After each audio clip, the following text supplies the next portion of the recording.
So for the tip I would like to share today, I'm going to talk a little bit about voicing versus voicing. Getting to get cute here. So when we talk about voicing, if you're playing classical piano or art music, we're talking about finding the most important part of the music or the chord and making sure that that is elevated just a little bit above the rest of the chord that you're playing. So when you're a pianist or a keyboardist or whatever you fancy yourself as, you're playing more than one note. We don't play a singular line like a vocalist or a flautist or somebody else that plays one note at a time. You get to play all the notes, or quite a few of them. And so if you're playing a big chord, if I'm going to play a huge chord, I'm playing 1, 2, 3, 4, 5, 6, 7 notes right now with another note in the bass, all sustained with the damper pedal. So I have to decide what note is the most important when I'm playing chords. My favorite piece to probably show you this on would be Rachmaninoff's Prelude in C sharp minor. But first I want to show you a little bit about voicing. So if I'm going to voice a chord, here's one from Rachmaninoff. There's the top note. I want that note to come out more. So I'm going to stiffen my pinky up a little bit and angle my wrist that way so that I get more juice flowing to the G sharp. Actually, it's a C sharp. So I want that note to come out over the rest. So angle the pinky, give yourself a little more juice. Now you want to relieve that tension. Don't keep it for too long. But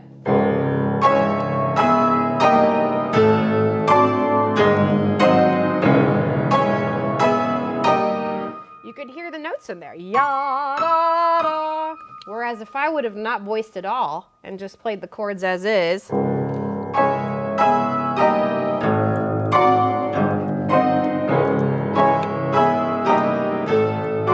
still sounds nice, but you can't really hear la, la, like if I give it a little bit of extra TLC up there, tender love and care. So that's the art music definition of voicing a chord. Find the most important note, give it a little more juice. If you need to, apply a little tension in your pinky or wherever you're voicing. It's usually the top notes if we're playing piano. Let's go to jazz. Voicing versus voicing. There's a lot of ways you could explain this one, and I have colleagues and mentors that could probably do this better, and probably will, because Matt will have them come in. But you can take a jazz chord and express it in different ways. Or just a chord. I'm not going to call it a jazz chord. A jazz chord just basically means we're going to add some more notes to it. If I play a regular C chord, I have a root, a third, and a fifth. A bottom, a middle, and a top. Sometimes, just to make it a jazz chord, we add a fourth note. The seventh, or another one, a ninth. So the more notes we add, sounds a little more jazzy. But they aren't jazz chords, they're just chords. So a chord is a collection of notes that we play together. What's fun about choosing how to voice a chord is choosing what notes you want to use, and sometimes we throw some out, and sometimes we add a different one in. That's called a substitution or an extension. So I'm going to show you 3 ways to make your C7 chord just a little bit cooler. I learned all these from Eric Clancy, so if you don't like him, you can blame him.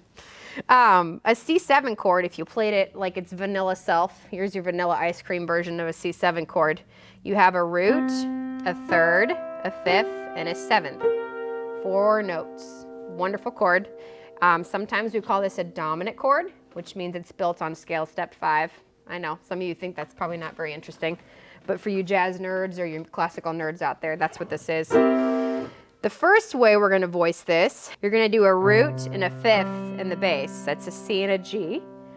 And then a third and a seventh in the right hand. That's one way you could play it. You could also add the ninth on top. Sounds kind of cool. So that's a fun way to do a C7 chord. Another way you could play a C7 chord is, I'm going to give you the 6/9 substitution. So this one would actually be called a C69 substitution. You've got the root and the seventh in the left hand. That's a C and a B flat. And the right hand has the third, which is an E, the sixth, which is an A, and the ninth, which is a D. I love this substitution. Cool little fun fact, this also works over a C major 7. Listen. also do that, or the regular C7. Super cool. The third way I'm going to show you to voice your C7 chord. This one's hard, so if you thought the other ones were hard, you might want to go take a snack break now, because this one's really hard.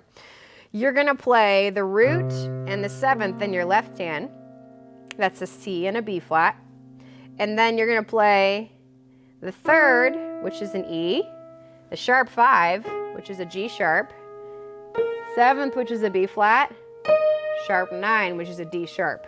This is a C7, sharp 5, sharp 9 substitution. Very crunchy. Has a little bite to it. It's like horseradish sauce or something. It's kind of fun. It's a good way to spice up a dominant chord if you wanted. So you got your basic one I showed you. That was this.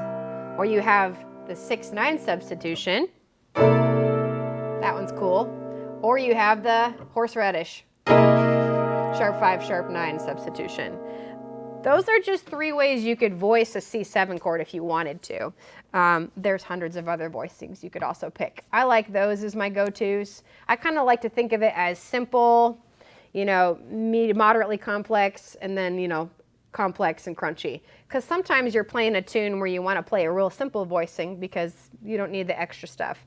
Sometimes you want it to sound a little more hip, and sometimes you just want to like school everybody.